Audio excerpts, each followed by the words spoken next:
U sklopu slovenskog dijela priprema Dinamo je odigrao još jednu prijateljsku utakmicu. S druge strane stajao je bugarski klub CSKA 1948 iz Sofije. Trener Igor Bišćan odlučio je u ovome dvoboju dati priliku i igračima koji su se vratili s reprezentativne akcije, pa je tako na početku na golu bio Ivan Nevistić, u posljednjoj liniji igrali su Ljubičić, Perić, Šutalo i Ristovski, u veznom redu Mišić, Ivanušec i Sučić, a u vrhu napada Petković te na krilima Emreli i Špikić. Do 17. minute ništa se značajno nije dogodilo, onda nakon jedne greške Dinamove obrane Joskov je pucao glavom, međutim Nevistić je obranio. Dinamo je svoju prvu konkretniju priliku i realizirao. Josip Mišić uputio je preciznu dugu loptu do Brune Petkovića, koji se riješio svog čuvara i lijepo podvalio loptu za Mahira Emrelija, koji postiže pogodak za 1:0.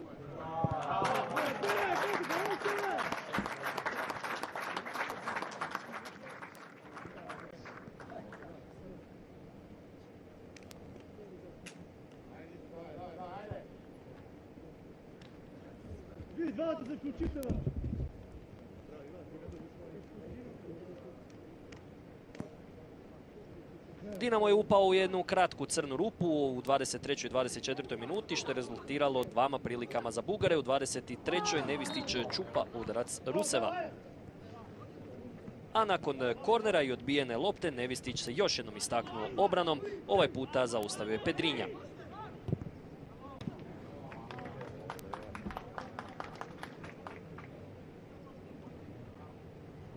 U završnici prvoga poluvremena izdvojit ćemo još i slobodni udarac Brune Petkovića, koji je prohujao tik uz vratnicu.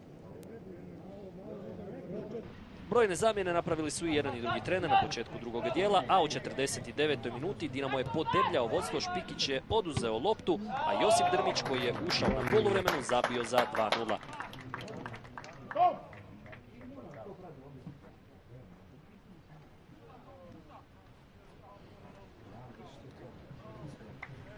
Dario Špikić bio je najkreativniji na terenu na početku drugoga dijela, pa je tako opalio u 53. ali od bloka njegov udarac je zaustavljen.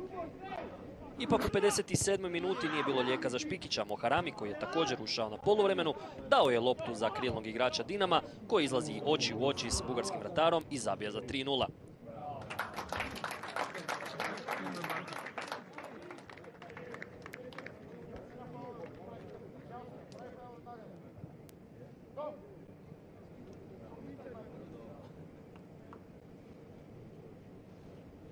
Uslijedio je novi val izmjena kod Dinama, a to su Bugari iskoristili i još jedan blackout rezultirao je dvama pogodcima za CSKA. U 61. minuti Rapnui je ubacio, a Cenov zabio za 3:1.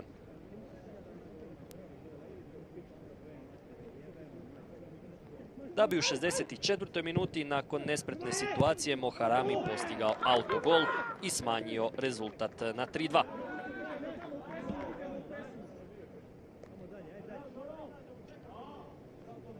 Do kraja dvoboja Bugari više nijednu priliku nisu kreirali, već je samo kreirao Dinamo. U 69. minuti najmlađi igrač Dinama na pripremama Luka Vrbančić uputio je udarac, a vratar CSKA se dobro namučio kako bi ga zaustavio.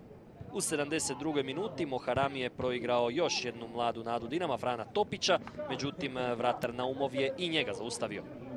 I u 82. minuti istaknut ćemo trk Luke Menala, koji je gađao iskosa pokraj gola, i to bi bilo to što se tiče prilika na ovome dvoboju. Završilo je pobjedom Dinama od 3:2.